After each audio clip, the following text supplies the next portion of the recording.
It's early. I mean, we're in our very first week of really harvesting, and it feels like we're already in the middle of harvest. You know, it's just like we're harvesting with everything we have as quick as we can, because it's just this year Mother Nature threw us a curveball, a fastball, and struck us out. You know, hit us hard with some stuff we're not used to. So I mean, the wine industry, just, you know, there's a lot of wineries that we're trying to empty tanks that are, you know, actually we can't pick because there's not enough room to put it, and that we're used to that, but this year it's a little different because everything's been accelerated.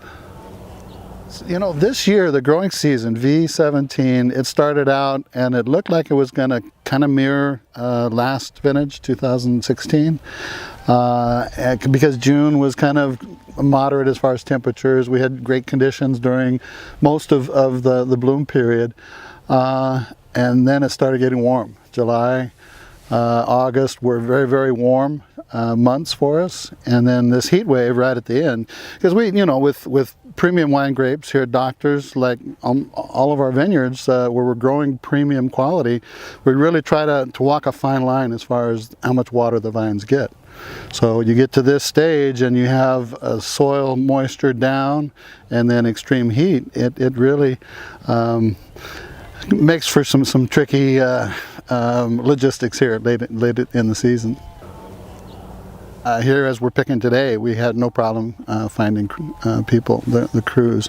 We're fortunate. We work with a couple of labor contractors, and so we do have some flexibility there as far as finding labor. But that's going to be an issue going forward. You know, we here at Hahn, we've got 1,100 acres total. You know, 650 here in the Highlands, but a good percentage of that is machine harvested. You know, for the high-end programs, for you guys at Testarossa, our high-end, our Lucia brand, Hope and Grace, you know, other clients that we have, will hand harvest and will continue to do that. You know, that's where the quality really is.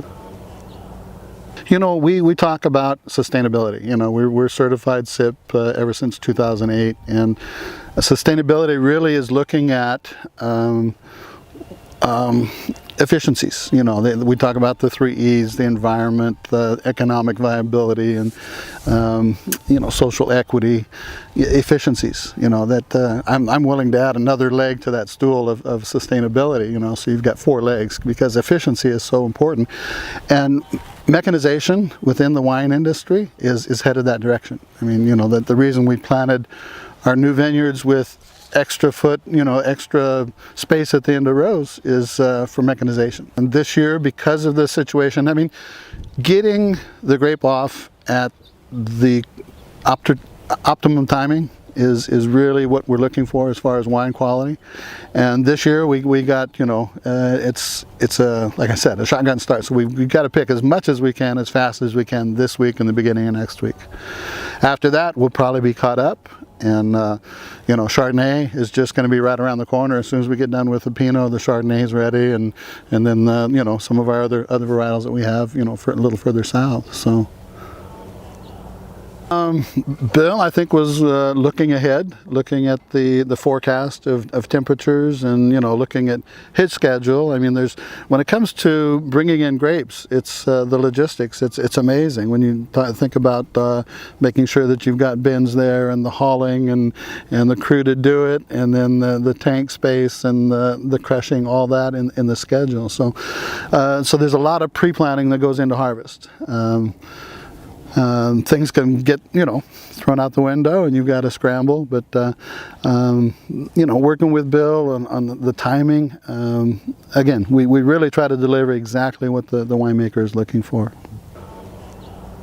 We're going to be able to work with what we have. I mean, it's really, really fine fruit, but it's going to have maybe some of the flavors that might be on the riper side this year. So every vintage is going to be different. So, you know, yeah. So ripe flavors, it's, you know, it's the styles, you know, and we've got so much that we can do in working with Bill and you guys. You know, I think Bill put his order in before I think almost anybody else. So, you know, getting them, making sure that we have the logistics to make things happen. that's part of the beauty of our relationship. That being said, there's some areas where we've got very good crop load. Yields, I mean, there's the way of growing grapes these days. I think there's not going to be a big shortage this year, that's for sure. But what there is going to be good. You know, the Santa Lucia Highlands, Pinot Noir is Pinot Noir and Chardonnay. It just doesn't get much better than what we have right here as far as our terroir, our soils, our climate. It just produces world-class Pinot Noir and Chardonnay, and it's great to be a part of.